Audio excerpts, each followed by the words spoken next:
Beware where you receive care. When you constantly receive care from one man, the natural instinct in the woman is to reward the man. So a man bought you shoes when he was coming back to the country.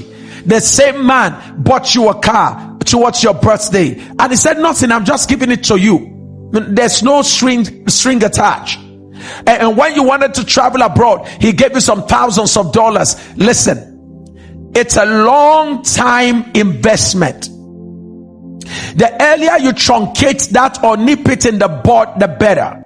Welcome to Kingdom Voice, where faith meets love, purpose, and God's design for relationships. Here, we talk about Christian love, marriage, and building relationships that honor God. If you're ready to grow in wisdom and truth, you are in the right place. One of the major reasons for affairs is what we call proximity. Proximity, closeness. There are three things every woman desires, and any man who can give it to her becomes a man she has a soft spot for. And women, it's important that you understand the three things that I'm about to mention to you. Your lack of knowledge about these three things you need can make a man to manipulate you. That is why today you have some men that call themselves long-time investors. What that means is that they have known and have mastered the use of these three weapons on any woman. And honestly, listen to me. I don't care to know how anointed you are as a woman. I don't care to know how many times you've seen Jesus. I don't even care to know how many anointings you've received and how many graces you've received from different men or women of God. If you are ignorant about what I'm about to share with you, it can make a shipwreck of your faith. Number one, every woman wants care. She needs care.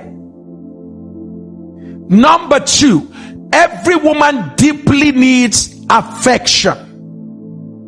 It is in the psychology of every woman to pursue care, to pursue affection. Number three, to pursue intimacy.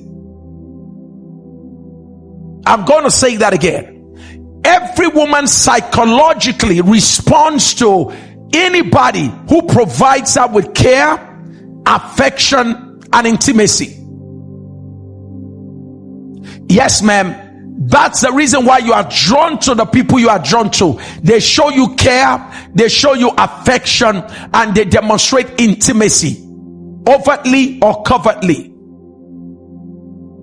And there can never be intimacy without affinity. And you cannot have affinity if you don't share proximity. Care, affection, intimacy in an environment where affinity is shared.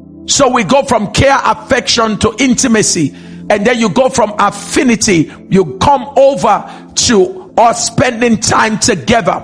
Proximity creates the room for affinity to thrive. Proximity, closeness. The more we talk often.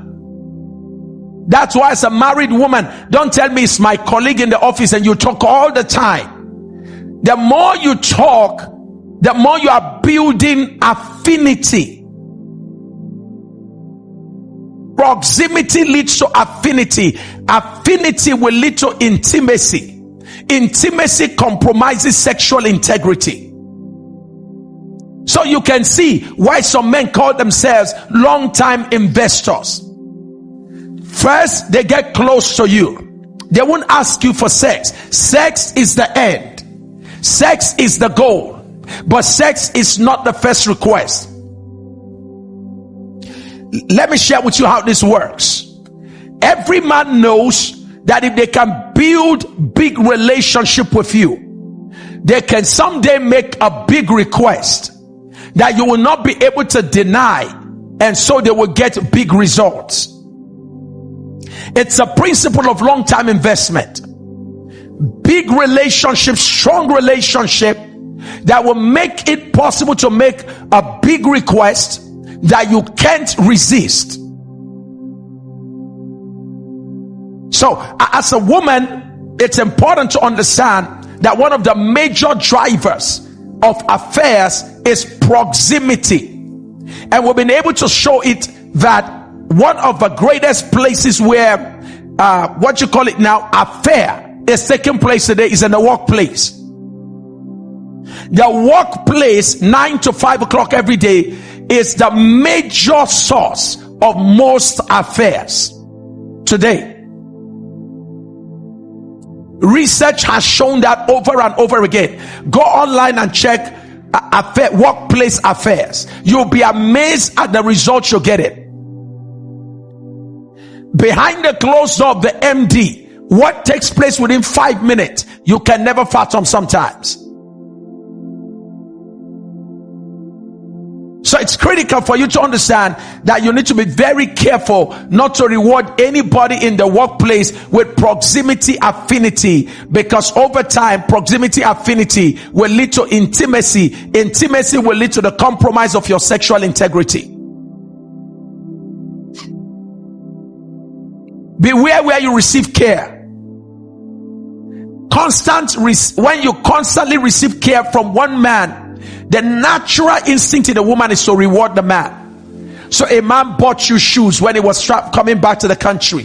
The same man bought you a car towards your birthday, and he said, nothing, I'm just giving it to you. There's no string attached.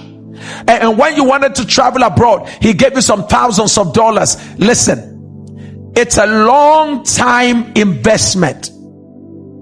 The earlier you truncate that or nip it in the bud, the better. But here's where the trouble lies. If you're the type who is already bought over by gift, it becomes difficult for you to put your feet on the ground and say, this must end now. And that is when you can tell that your integrity has already been compromised. When you can't say no to someone who has been giving you things, when you can say no to the person's extension of care, your integrity is already getting compromised. And by the way, let me say this to every man watching me. Women also have mastered the art of long-time investment.